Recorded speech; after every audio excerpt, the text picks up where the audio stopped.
Hey everyone, I'm finally back with a proper video about the other 7 weapon types. Sorry it took so long, we kind of got a little busy in the old Acorn department. But now, we're back, and I'm here to give you my thoughts on the last 7 weapons, starting, of course, with the Gun Lance. In World, the Gun Lance was slow, clunky, and overall took 20 minutes to do anything. In Rise, the Gun Lance was a bit of a meme, still slow as all balls in most situations, but it had a couple unique gimmicks, especially with Blast Dash and the abundance of wire bug mechanics. And the jump, and the fact that it could literally fucking stay in the air longer than the goddamn insect glaive. Seriously, what the hell? So, I really didn't expect much going into Wilds. I had a feeling that Blast Dash and the flight abilities would be neutered or at least not present, but what I didn't expect was actual changes. Oh, the changes are so good. First of all, the obvious one, you can now fire 2 Wyvern Blasts and store 2.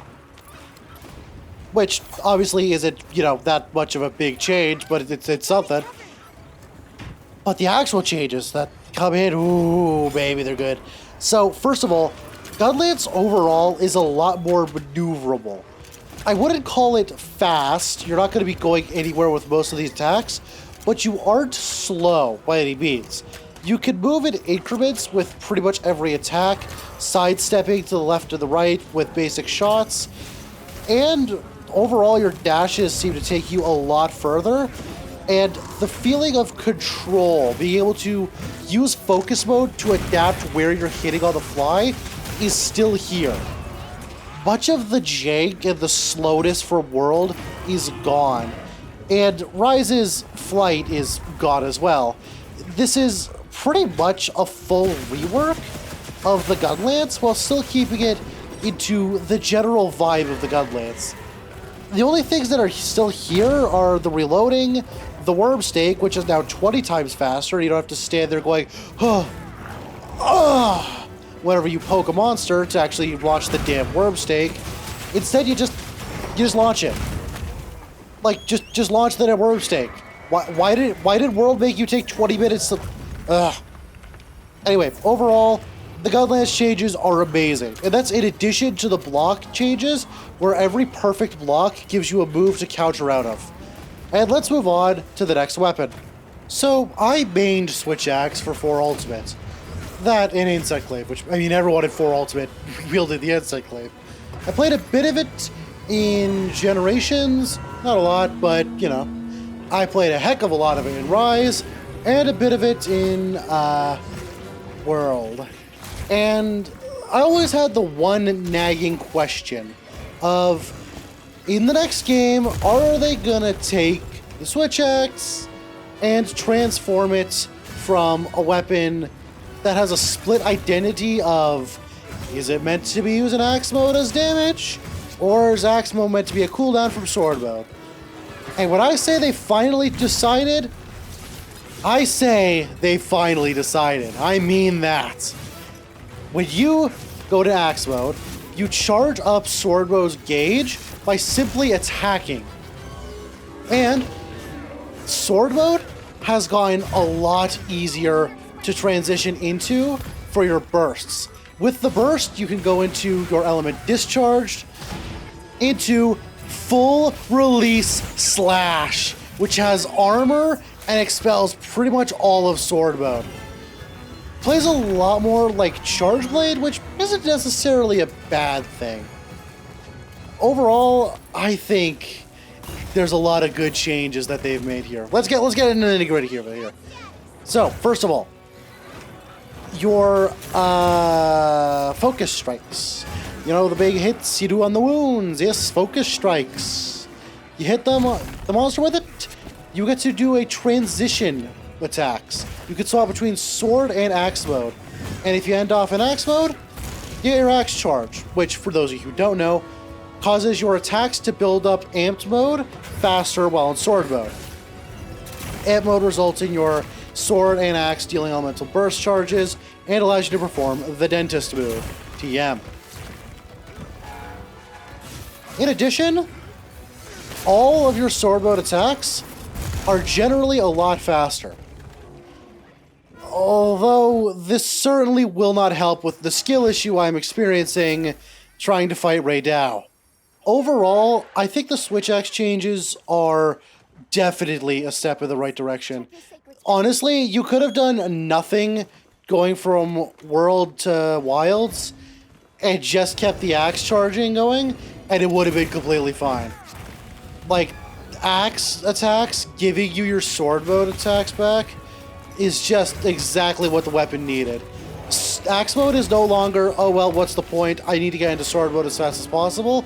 And reloading is now just a utility you could do instead of the ideal way to get back into the truly damaging sword mode as fast as possible.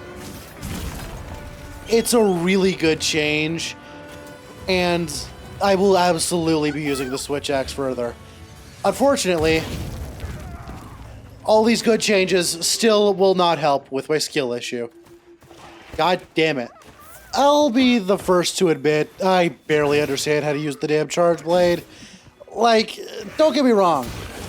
I think it's cool, and I think the changes to it are good. It's just, there's not a lot to talk about. It, like, not much has changed. You still slash with a sword to charge up your shield. You then use the basic attacks to charge up your sword. The only difference is now that Savage Axe mode actually is kind of good. Instead of it just going away the second you transition out of Axe mode, rendering it pretty much useless and almost never used, you can actually continue it to use it. And it lasts about 2 minutes, I think, from my testing that I did a while back. Don't really remember. Also, here's a big one. Super Amped Elemental Discharge, the big swing move with the axe, it no longer comes out on its own. You have to do a bunch of amped element discharges beforehand, and then you can go into super amped elemental discharge. And there's also half files being consumed, and SAED, which is super amped elemental discharge, kinda comes out like a lot slower because of it. The focus sash is cool, which puts you into Savage Axe mode, and you can also overcharge your files, which is nice because it makes you do just generally more damage with all of the attacks that consume files. It appears to make the buffs on the shield last longer when you use them, but I don't know. Overall, I'm really indifferent. I don't think that the Charge Blade needed major changes, but I don't know. It's just, compared to everything else, it's just kind of, what's the point, I guess.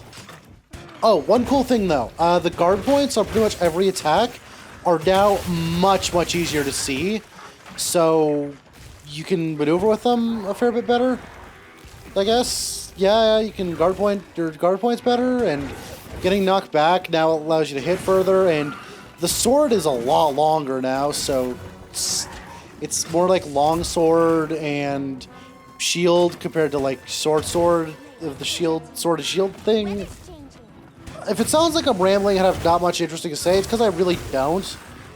It's just pretty much the same weapon it always was, and it's got a couple minor changes for good quality of life, and that's about it. Didn't need much, didn't get much. And I'd rather they do that than screw with it in any major way. So, yeah. Gets a thumbs up, I guess? I don't know. Anyway, you all knew this was coming. Everyone knew this was coming. The Insect Glaive changes are fucking terrible. Awful. Oh my god, why did they do any of this? Like, oh my god. For reference, I played Insect Glaive only 3 times during the beta. One to try it out to see what they did to the main changes of, you know, the glaive itself. Another to see if it was that bad, if, you know, I was just having a bad first experience. and another for this video, which is what you're seeing now. And oh my good fucking lord, there is no point in playing this weapon without its aerial combat. Like, for reference, I don't mind the basic attacks. In fact, I think Rising Spinning Slash, consuming the stuff, along with the bug firing for the focus strike, I think that's all pretty damn cool. Like, look at this. Pow! All three things for that? Pretty damn cool. But this isn't Glaive. Like, sure, it's the insect, but it's not the Glaive. And it's certainly not the insect Glaive. What do I mean by that? So, the insect Glaive to me is the dichotomy and the similarity between bug and hunter. The bug flies around like an annoying little shit. The hunter flies around like an annoying little shit. But keeping the hunter grounded separates the insect Glaive from being an insect Glaive. Instead of... It's like saying sword shield. Insect Glaive would be like saying sword and shield, which sword and shield is sword and shield. You have sword attacks and you have your shield attacks. This, you have your Glaive attacks and you have your bug attacks. And there's no in between because you can't go airborne like your bug can. And for how cool Rising Spinning Slash is, imagine if you could go from that to being airborne. Imagine if you could focus strike in airborne like you could clutch claw attack in fucking World. Imagine you could do all of that. And so you can. Because I took forever to actually edit the damn video, we've got an update. They'll be bringing back the bouncing slashes. Thank God. If we do another beta where they bring those changes in and all that crap, I'll probably end up talking about it. But for now, this iteration of the Glaive can hopefully just be a really bad nightmare for everyone who loves this weapon. Like me. And every insect Glaive player. Because seriously, I have friends who only use this damn weapon. Whoo, they were not happy. God, let's get this off my damn screen already. Moving on to the ranged weapons, each of them have changed a lot. Like, a lot. First of all, each of them now share a unique mechanic, the energy meter. See at the bottom right above my ammo? That is my energy meter. This gives me access to balling modes and unique things on each weapon. What it does depends on each of the ranged weapons. The second thing, in the case of the bow, all of your coatings are now infinite. I'll explain how you get your coatings on the bow when I get to it. And for the bow guns, you actually have an automatic pick up all things from the item box mechanic. I regret that I don't have footage of this, but you could just basically equip any of the bow guns, go to your item box and just say, give me literally every ammo type I could actually fucking use, and it'll just give it to you. Just like that. No fuss, no bullshit, just do it. And that's honestly the coolest thing. You still aren't able to bring infinite ammo, except for certain types. As you can see with the light bow gun, my normal ammo, level 2 normal ammo that is infinite, as well as my pierce and spread ammo. Which ammo types will be infinite, I imagine will depend on which bow gun you equip, but for now, it appears as though it's just the main 3.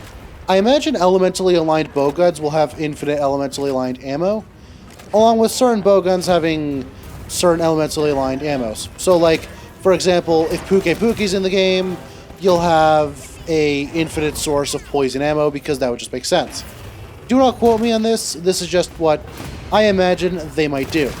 Now for energy mode allows you to enable rapid shot on the light bowgun, getting into actual, weapon-specific mechanics here.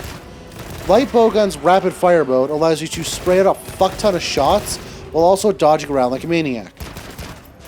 About it. Yeah. Ignore me shooting the monster with armor ammo. That's stupid. Except I'm kidding. You got pranked. The way the new demon ammos and I believe recover ammo and armor ammo work, is they spray a thing on the ground. That way you don't have to aim at your fucking dual blades player doing 20 million dodges a minute, and can actually, you know, buff your allies quite easily. Pretty good change. Anyway, the focus strike for the light bowgun has you launch a mine at its, you know, weak point, and your Wyvern Blast mine will continue to do the same usual crap of, you know, blowing up whenever you hit it with your thing, because, you know, it's what it builds for. Yep, it'll blow whenever the monster hits it, and over time, and whenever you hit it with an explosive. You know, the usual. The rest not the usual? I don't know, I'll admit, I haven't played light bowgun that often. Anyway, let's move on to the bowgun that I've actually used a lot. Oh, heavy bowgun, my beloved. It's so good to have you kicking ass and destroying everything. To compare it to the light bowgun, we actually have a bit of a dichotomy going on.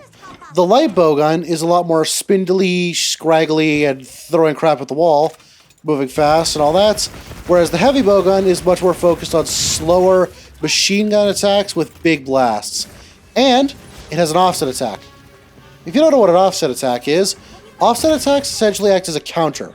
You hit the monsters as it's attacking with an offset attack, it counters it. Heavy bowguns, though, is weird, and I find it difficult to use.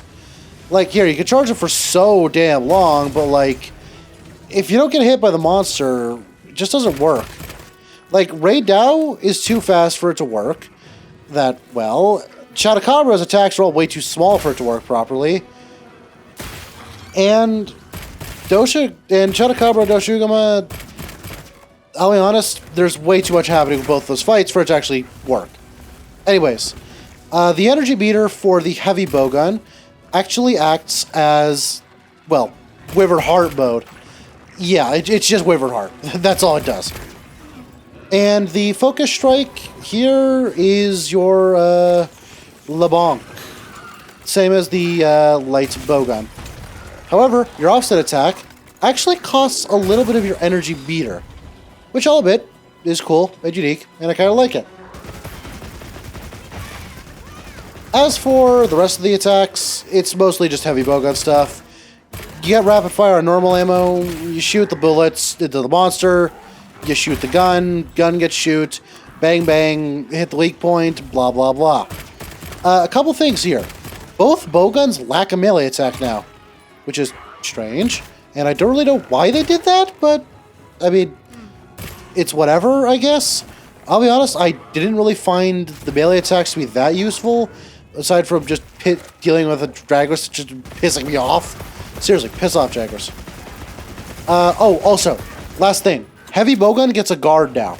Like, a formal guard that you can actually use to counter things. And, just like all the other main blocking weapons, it has a power clash. You probably saw the trailer where you just shoot it in the face. It's always awesome.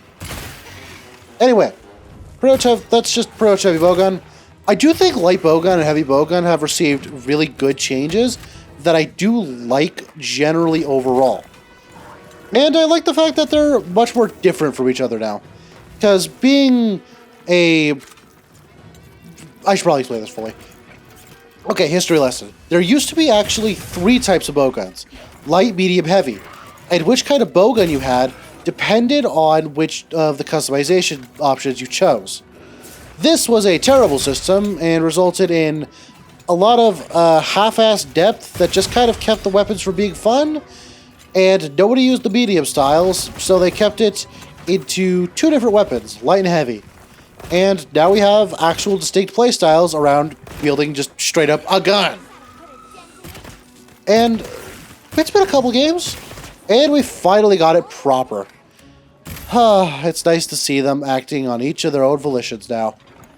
The last of the ranged weapons, though. I'll admit, when I first saw the bow shooting off tracer arrows and homing things and locking onto every weak point at once, I was skeptical. But there is no denying. The bow, it is its most fun state it has ever been in. And I don't say that lightly. See, the problem with the bow is, in World, it kind of acted as just a weird melee weapon because you just got close to the monster and then shot off a million, you know, spread arrows and crap and acted as a stamina slut, and it's just kind of... What's the point of this? Just play dual blades. Because it wasn't a ranged weapon. The bow now, though, oh no. It's good. So let's go over the moveset. First of all, you have your usual charge shot, charge it up to 3 with final thing, arc shot for your stupid balls, 1,000 dragons, you know, shoot a bunch of arrows all at the same time, yada yada yada, blah blah blah, all that crap. However, with the advent of the energy meter, we can do a lot of different things. First of all, the codex I mentioned earlier, they are now infinite. You don't have to sit around waiting for, oh, I need to go grab some ore to make more files. Or, well, they're infinite.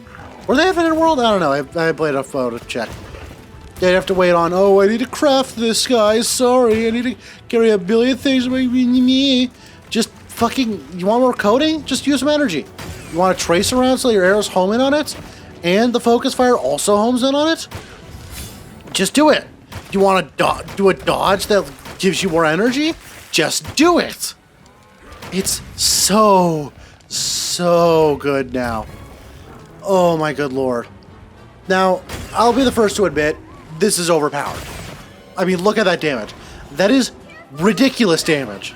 And that didn't even cost any of my goddamn energy, which I'm not using properly because I'm stupid. And this was the last weapon I used, so I was a little tired from, you know, gaming all day. Well, okay, I did use the bow a couple times in other hunts, but like, I was tired from recording all the other 14 weapons. I recorded them all in one shot, but, you know, whatever. The bow is gone from a weapon that I was like, why the hell would I ever use this thing? This is kind of boring, to I want to use this thing. I'm considering playing it for most of the game, actually. It's just kind of fun. Yeah, Dragon Piercer is still mostly useless and kind of no point in using it, especially when your Focus Fire Hailstorm just does more damage. Yeah. And with that, we're done. That's all the weapons. Sorry it took so long for this video to come out again. I got distracted with my channel blowing up and all that crap. And I'll see you in the next video. Outro time. Thank you to my channel members, Maples being Feelbad Timo, Wampus Warder, my saplings, which are Pepper, and my seedlings, Admiral Obvious, Loltart, and Sathier Lapid.